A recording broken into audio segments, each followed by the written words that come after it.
आज मला kitchen clean करायचं होतं. त्या अगोदर इथे मी मस्त अशी पूजा करून घेतली आणि त्यानंतर हे कांदे होते निवडण्यासाठी. चला तर म्हटलं हे कांदे निवडून घ्यावे. खराब तर नव्हते जास्त, पण म्हटलं खूप दिवस झाले निवडले नव्हते, बघावे खराब आहेत की नाहीत. खराब तर नव्हता एकही पण. त्यानंतर ना मग मी टाईल्स घासायची सोडून हा गॅसच घासत बसले. म्हटलं आता जाऊ द्या, हा गॅसच क्लीन करून घेते व्यवस्थित आणि नंतर मग टाईल्स घासते. मग काय गॅस क्लीन करून झाल्यानंतर मी टाईल्स क्लीन करायला घेतली. गॅस तर मी पूर्ण क्लीन नव्हता केला, फक्त व्यवस्थित घासून ठेवला होता. टाईल्सही घासून घेतली, व्यवस्थित पुसून घेतली.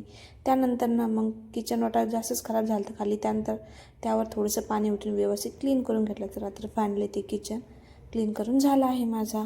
त्यानंतर ना मी ते मिक्सरची क्लिनिंग करून घेतली. माझं मिक्सर तर खूपच खराब झालं होतं. मग काय ओलं कापड केलं आणि व्यवस्थित असं पुसून घेतलं. त्यानंतर माझ्याकडे छोटंसं स्टँड आहे, ते जोडण्यासाठी घेतलं. ह्यामध्ये ना मी साखरेचा डब्बा, चहा पावडर डब्बा ठेवत असते.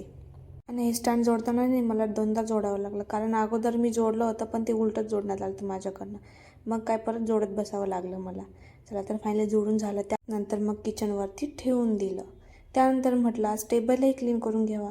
मग काय टेबलही क्लीन केला. जास्त धूळ नव्हती, पण म्हटलं जाऊ दे आज किचन क्लीन केलं आहे तर बाकीच्याही वस्तू क्लीन करून घेऊया. तरी माझ्या फ्रीज राहिलं क्लीन करायचं. म्हटलं आता नेक्स्ट टाईम करूया. आज ना अवतारला इग्नोरच करा, कारण माझा आज खूप अवतार झाला आहे. आज ना माझी कामे संपतच नव्हती. मी थोडं बसले आणि लगेच हे कपडे समोरले. चला तर म्हटलं यांच्याही घड्या घालून घ्या. मग काय घड्या घालून घेतल्या. आज तर खूपच जमली होती, कामं तर संपतच नव्हती माझ्या. चला तर मस्त जेवण करून घेतलं. असा होता आजचा दिवस. भेटूया नेक्स्ट ब्लॉगमध्ये. बाय.